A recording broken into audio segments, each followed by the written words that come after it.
السلام عليكم ورحمة الله تعالى وبركاته صاحب يال مال ونكسن مال الباجوكتان يسول بعضنا مغليسان با كسر وذا برامج في فلاقين تعيارها وحلقان وكلتات كرقستان راديو أولل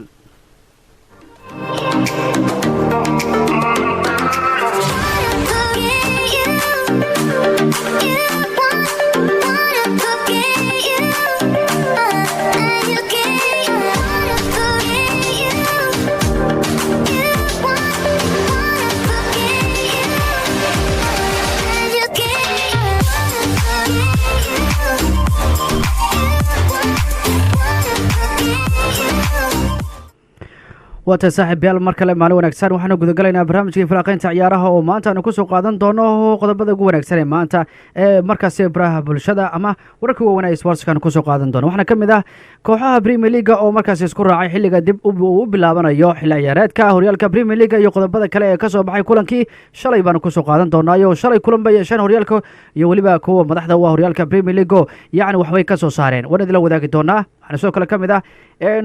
murugada shakhsiga dunida Didier Drogba iyo waliba Samir Nasri oo markaasi u geeriyooday cudurka coronavirus-ka baan idin la wadaagi doonaa waxaana sidoo kale ka mid ah qodobada kale ee maanta barnaamijka ku soo qaadan doono waxaa la sameeyay codbixinta ugu wanaagsaneed ee la sugayay ee ku saabsaneyd kan ugu fiican ama kii kubadda midkii taabta kii ugu fiicnaa ayaa la sameeyay waxaana markaasi lagu doortay balaayar ka mid ah yacni waa balaayarkii kubadda ciyaara kii ugu wanaagsanaa ayaa la sameeyo waxaanu arki doonaa bal ninka loo doortay waxyaabaha sida kaleeto aanu kusoo qaadan doono waxaa ka mid ah qodobada kaleeto ee ka mid ah Didier Drogba iyo waliba Samuel Eto'o waxay leeyihiin Afrika ma aha meesha wax lagu tijaabiyo hal ogsoonaday leeyihiin yacni warar waxaa soo baxaya la sheegaya yacni in Afrika lagu tijaabin doono dawo loo soo saaray cudurka coronavirus-ka marka waxaa la yiri dawadaan aan soo saarnay coronavirus-ka ugu talagalay si bal inay shaqeynayso in kale aan ku soo tijaabano wadanka Afrika warbixintaas baa waxaa ka dooday ninka la yiraahdo Didier Drogba iyo Samuel Eto'o oo ka mid ah ragga Afrikaanta ee rugcadayaasha ka mid ah kubadda cagta soo maamulayay ama wax badan ka soo qabtay oo jawaab culus bay ka bixiyeen waan arki doonaa waxay ka bixiyaan sidoo kalena maanta barnaamijka waxaa ka mid ah qodobada kale aan ku soo qaadan doono waxaa kaleeto ka mid ah baldood weyn oo u dhaxaysay Steven Gerrard iyo Frank Lampard baa markaas soo dhamaatay oo taageerayaasha iyaguna ay ku doorteen balkii ugu wanaagsanaa ee khadka dhexe ee wadanka England iyo waliba horyaalka Premier League raggii noqdayba marka Frank Lampard iyo Steven Gerrard wayaano waanu fiirin doonaa balcaaw ayaguna maanta sidii lagu kala codeeyay baan ogaan doonaa Real Madrid ayaana jawaab adag degdeg ka bixisay dalabka Manchester City ay ku gudbisay laacib muhiim u ah kooxda Real Madrid oo waan arki doonaa bal waxay iyaguna ka yiraahdeen waxaa sidoo kale ka mid ah marka Liverpool ayaa gabi ahaanba loo diidi doonaa lagu leeyahay inay ka qayb gasho Champions League xilli ciyaareedka dambe baa lagu leeyahay Man City baan ku ogeynaa ma Liverpool baa loo soo dhigtay war barnaamijku waa kuwaan ku soo qaadan doonaa bal aanu gudagalno waayahay haddii aanu bilowno kulankii ay shalo jimca yeesheen kooxaha Premier League iyo waliba markaasi maamulka horyaalka ayaana isla gartay inaysan macquul ahayn in xilli ciyaareedka uu dib u bilowdo 1 bisha May si uu markaasi qorshadu u ahaba yacni sidoo qorshuhu ahaa inuu wuxuu ahaa in 1 bisha May la bilaabo horyaalka Premier League si loo dhameystiro maadaama rag dhan oo 30 sano wax sugayay ay markaasi doonayaan horyaalka mar kaliya horta bal inay labada kulan ciyaaraan waxa la leeyahay bal hal dhameystira lagu tashtay inkastoo markii hore Abriil ahayd laakiin May ba hadana laga dhigay May laftirkeedii oo warka laga soo celiyo waa kan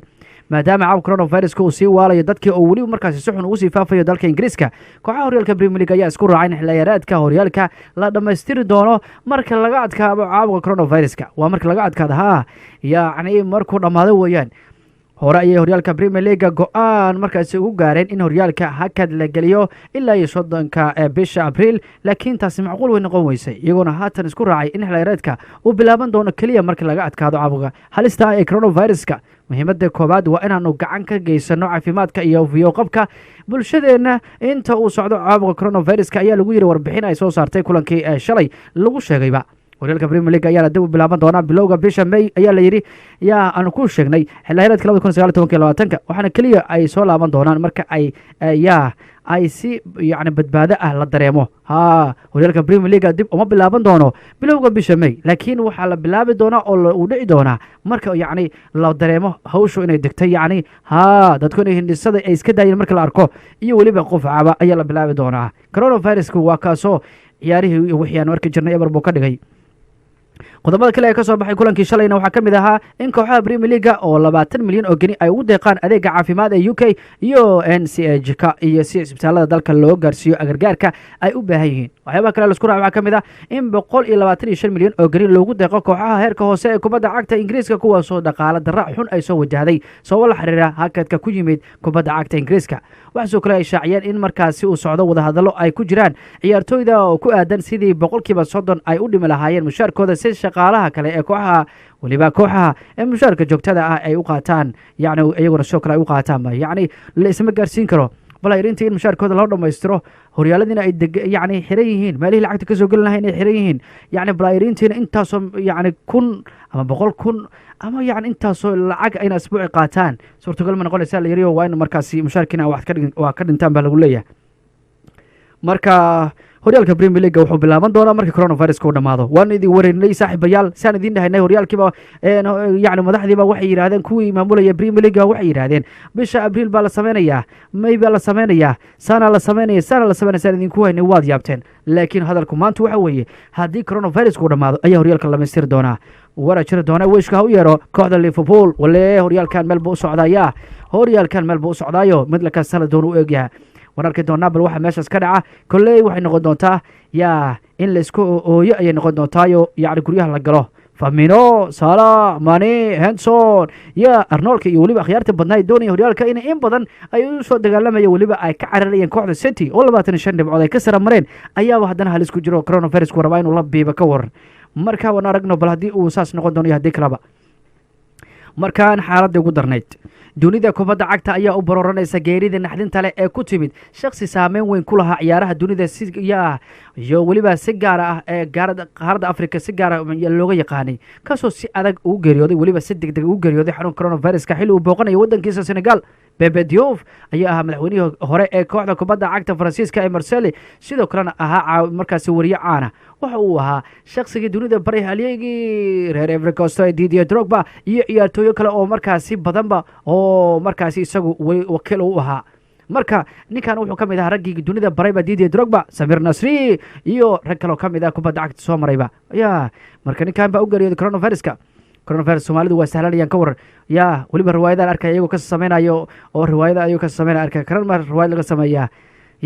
wax walba riwaayad waa laga samayn karaa laakiin coronavirus kabtiisa haddaad dabacdeen riwaayad ka samayso warninkan waa nagu diraysaan coronaviruska la leeyahay marka ha nagu dirinaan idin leenahay Soomaaliyey haddaad tirada faraha dhaqdo wuxuu ku leeyahay waan war maxay tahay inoo sheegaysanayo anigu maalin walba faraha dhaqdaayo waan weysiistaa buu leeyahay waa run waad weysiistaa sax laakiin hawshan kale oo lagu leeyahay yacni mar walba nadaafadda inaad ku dadaasho yacni laftirkeeda waa very important yacni oo lagu sheegayo wax muhiim oo lagu sheegayo weyaan caafimaadkaaga wax tarayo weeyaan. marka walaalkayga waxaad ku dadaashaa nadaafadda ku dadaal nadaafadda ku dadaalo yacni waxa weeyaan waxaa lagu leeyahay وانا بس كدين كريم قعنتا لسك سلام يا نسك دين كريم يا قفكي كوارك ولا يو يوسف حالده كورن قعنتا يا مدلي قدال ما تكون قرسن كرتا هورس كسو ساري سابين كستون arkay xataa dhalinyar kale to markii aad gacanta soo tagtay dhahay war garabkii ku salaaniyo waxba jire marka waxa weeyaan xaaladaas waa taasoo coronavirus ku xataa kabta wuxuu la gashtay magaalada Cabudwaaq waana waan joognaba. Pepe Diouf oo ahaa madaxweynihii hore ee kooxda kubadda cagta Faransiiska ayaana sida asaguna uu geeriyooday coronavirus-kiiba. Diouf ayaana sabtidii la dhigay isbitaal sabtidii hore weeyaan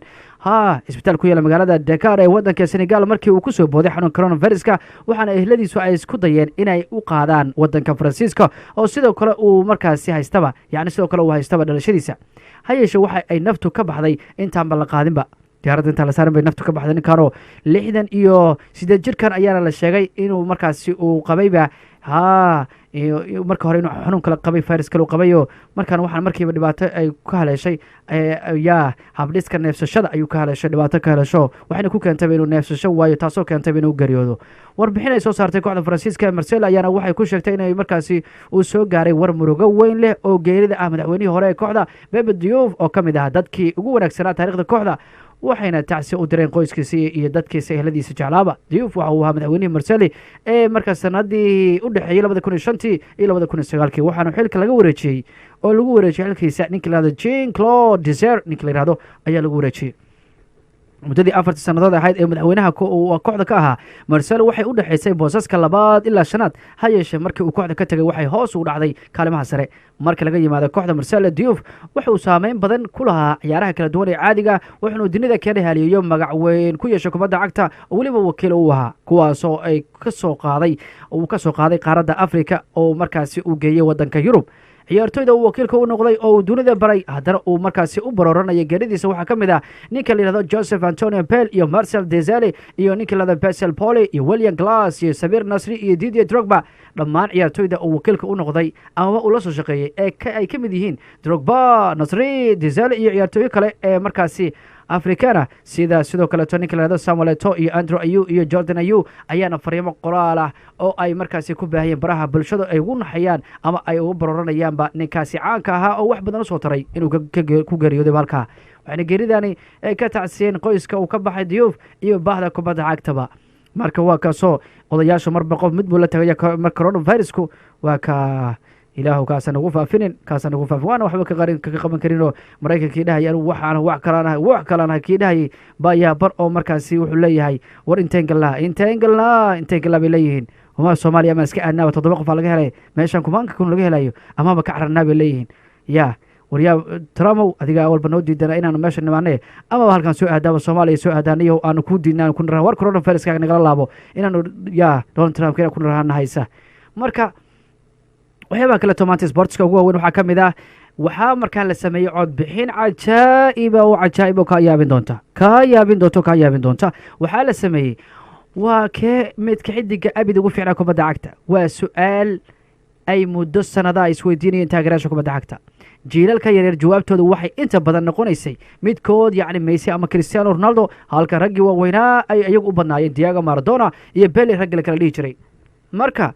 codbixinta la sameeyay waxay u dhaxaysaa raggan marka runta laga hadlayo waxa markaas aan macquul ahayn in la shaaciyo xidigii abid ugu fiicnaa ko dunida sababtoo way adag tahayba in la isbarbar dhigo waayii kala duwana ee markaas kubadda cagta soo kala martay yaani rag badan baa Birmingham soo ciyaaray khatar ka soo dhigay Pele, Maradona, Ronaldo Nazario rag badan oo kamid ahaa waxa kamid ah Zinedine Zidane rag kale oo ka khatarsanaa marka Pele rag horta rag aad badan loo sheegay waxa kamid ah Maradona iyo Pele baa kamid oo isku yacni Pele wuxuu ahaa ninka ugu goolasho badan ee kubadda cagta goolasha ugu badan ka dhaliyay buu ahaayo marka barbardhig baa la sameeyaa 16 player ayaa loo soo qaatay oo markaasi loo sameeyay codbixintan waxayna 16 kaasi kala yihiin Leo Messi iyo Francis Busquets iyo ninka la yiraahdo Ospio iyo ninka la yiraahdo Alvaro Di Stéfano Francisco iyo ninka la yiraahdo Francis Beckenbauer iyo ninka la yiraahdo Ronaldo ninka la yiraahdo Michael Platini iyo Pele, Diego Maradona, Ronaldinho, Lev Yashin iyo Johan Cruyff, Zinedine Zidane iyo Nicola George Pesti George Pesti iyo ninka la yiraahdo Paolo Maldini iyo Cristiano Ronaldo 16 player ayaa loo dhigay oo loo markaas lagu tartansiinayay ninka ugu fiican ee abid kubadda cagta inta laaday kii ugu fiican noqonayay baa loo sameeyo marka waxaana codbixintaani ku guuleystay oo noqday laacibka ugu fiican ee dunida codbixintan ku qaatay ninka dheer ee Portugalka Cristiano Ronaldo ayaa loo codeeyay inuu yahay laacibka abid kubadda inta ciyaaray ugu fiicnaa saasartii waxa codbixintaani ku guuleystay Cristiano Ronaldo oo loo codeeyay inuu yahay xidiga abid ugu fiicnaa kubadda cagta isagoo finaal ku garaacayba Leo Messi waxaa 16 kaasiba loo sameeyay codad finaalkan waxa isku yimaaday kan gaaban iyo kan dheer waxaana ku guuleystay Cristiano Ronaldo dhanka ahliga reer Brazil ee Ronaldo Nazario ayaana kaalin saddexaad soo galay halka Diego Maradona uu kaalinta afraad soo galay taageerayaasha badan ayaana shaki la'aan ka soo horjeesan doona arrintaano dhihi doona war muxuu ninka daldalayaa Yusuf la yiraahdo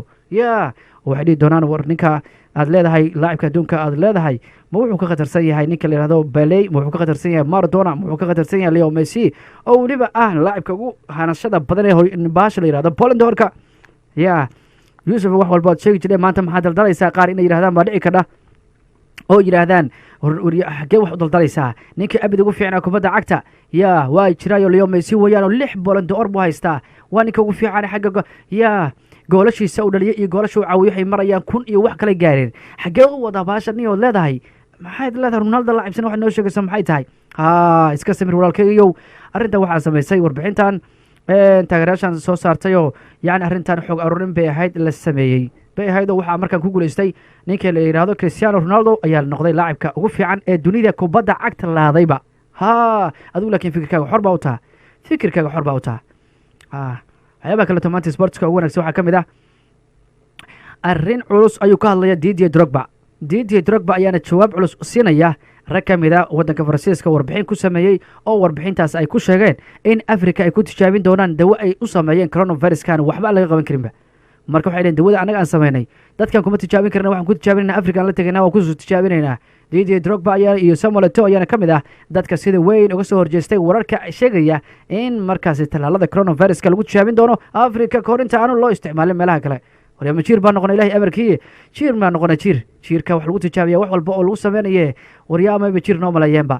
laba dhakhtar oo ka soo muuqday TV-ga Faransiiska ayaana soo bandhigay qorshe ay ku doonayaan in Afrika lagu tijaabiyo tallaalo kala duwan oo coronavirus-ka ah si looga hortago ama loo arkaba haddii ay wax qabanayaan iyo haddii kalaba haddii marada ay wax ka ridiyaan Afrika marada ka ridaan bay leeyahay yacni dawadan qiyaaliga haddii moogtahay ay wax watarayaanna aanu halkaas geynaba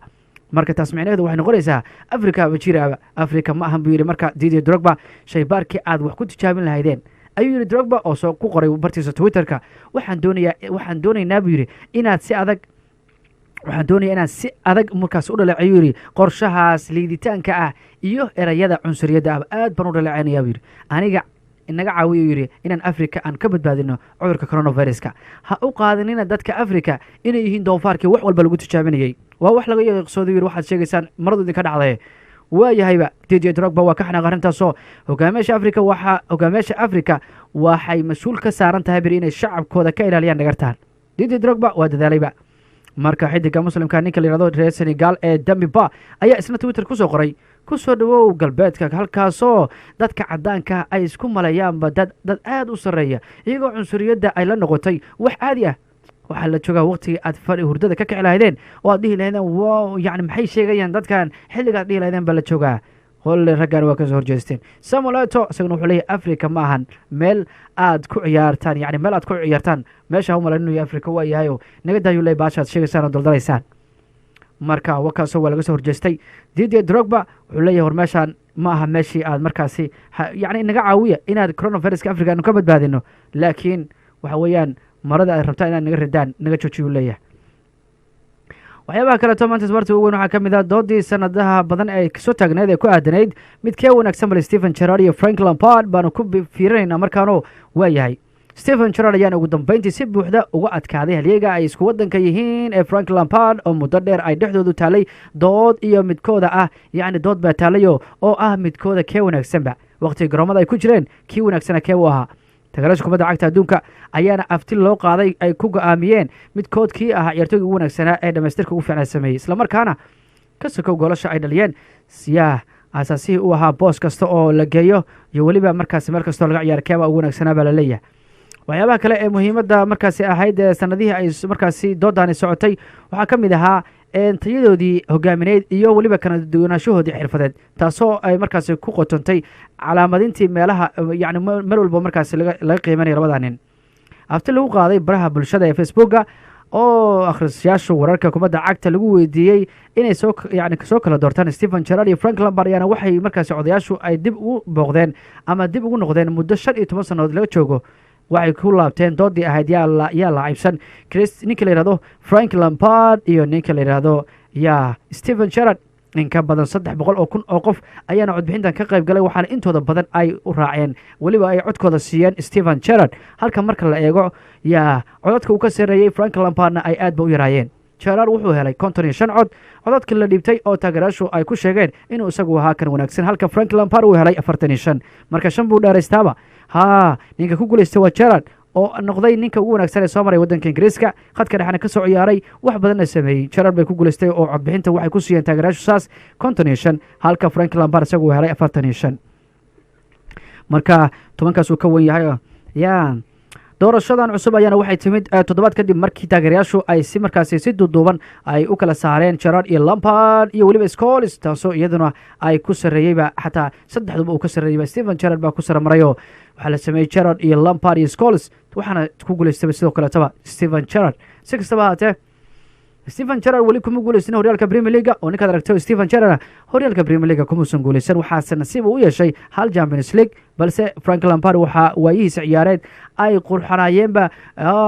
guulaha koob badan oo Chelsea uu la qaaday oo isugu jiray horyaalka Premier League iyo Velka iyo waliba FA Cup-kaba marka ninkan waa soo baashaalay ninka le Frank Lampard xataa Champions League baa ku jira waxyaabahaas oo kale tabaa markaas lagu qiimeeyay nimankani waxaana saameyntan ama codbixintan la sameeyay ku guuleystay ninka la yiraahdo Steven Gerrard waxyaabaha kale maanta sports kamid waxaa kamid ah Real Madrid ayaa jawaab degdeg ah ka bixisay dalab ka soo gaaray ee Manchester City oo ay kaga doonaysay mid kamid ah xidigaha lama taabtaanka u ah Zinedine Zidane Real Madrid ayaa Manchester City wali ay isku harsan tahay ba hal ciyaar yani Real Madrid iyo City ba hal ciyaar isku harsan tahay oo lugta labaad ee horyaalka Champions League ee 16 ah ba isku harsan oo ku qorshaysna in la ciyaaro bartamaha bisha March waana ciyaartoodii hore ay ku soo dhamaatayba 2 gool iyo gool oo maradu kaga dhacday Real Madrid oo garoonkan inta la yimid goolka loo dhiibay hadana lagu sii darayba yani Real Madrid ba ku holmaday waa laga bareejay waana loo saarayba rag waaweyn oo gurigooda inta loo yimaaday maradii laga ridayo Real Madrid bay noqonaysaaba marka waxa weeyaan lugta hore waxaa ka cas ka qaatay Sergio Ramos oo ganaax ku maqnaanaya ciyaarta labaad oo aan la ogeynba xilliga la ciyaari doono waxaana Zinedine Zidane bedelkiisa uu markaasi u kala dooran doonaa Nacho Fernandes iyo Nicolas Eder Milito oo midkood uu garabka yani garab ciyaari doono Rafael Varane oo ka garab ciyaari doonaan leenahay Rafael Varane intii ay socotay ciyaartii hore tababaraha Manchester City Pep Guardiola ayaana indhihiisu ay hayeen laba meelood oo ah bandhiga kooxdiisa uu markaasi marba fiirinayay sida uu markaasi u jabin karayo Real Madrid iyo waliba goobta kale ay ahayd laacibka uu ka helay qaab ciyaareedkiisa oo yani kooxda Real Madrid ku jiray oo markiiba go'aan ku gaaray inuu dalab ka gudbiyo City oo markaasi la dhibaatoonaysa dhaawacyo daashaday difaaceeda Laporte sidoo kalena Stones ay lacag badan ku iibsatay oo markaasi gaabis ku yahay halka laga filayay yani wixii laga filayay uu gaabis ka noqotay waxa Guardiola uu markaasi Real Madrid ka jeclaaday xidiga reer Faransa Nicolas Rafael Varane sida uu qoray wargeyska Daily Star City waxay markaasi dalab ka gudbisay laacibkan da'da yar ee haddana sanadaha badan markaasi booska joogtada ah ka haysta Real Madrid isla warankan Real Barcelona waa dhibaya ragga Barcelona aad ku dhiba ku jiraayo Rafael Varane yani dhibta badan lahaa madax buu maanta iska tuuraya markaanka markaana koob badan kula guuleystayba Varane oo Zinedine Zidane ka keenay wadanka Faransiiska isagoo aad u yar ayaana waxa dalabkan markiiba jawaab uu ka bixiyo wuxuu sheegay in lacag kasta oo ay soo bandhigaan kooxda City aysan yeeli doonin Real Madrid sida ay qoreen warbaahinta maxalliga Spain iyo kuwa Ingiriiska Real Madrid waxay udub dhaxaad u ah qorshaheeda markaasi muddada dheer ee difaaca ah oo waliba ninkan aad u difaacanayaan oo aad u rabaanba marka way iska ilaalinayaan inay gadaan Rafael Varane ayaga hadda yaaban oo Ramos ka yaaban Ramos inkastoo iska fiican yahay laakiin rag badan baa tabayaan in maradu ka dhacayso marka maba ku sidari karaan Rafael Varane ogsonona Rafael Varane wuxuu ka mid yahay ragga ugu muhiimsan ee kooxda Real Madrid ku jira marka rag lama taabtaanka buu ku jiraayo loo baahan yahay in barnaamijka baan inta isku soo gabagabeynayna waxaana barnaamijka la socodsiinayay anigoo Yusuf Cabdiraxmaan Alteso halka farsamada markaas uu idin fadhiyo ninka la yiraahdo Aadan tan iyo kulanteedana dama saaxiibayaal nabadgelyo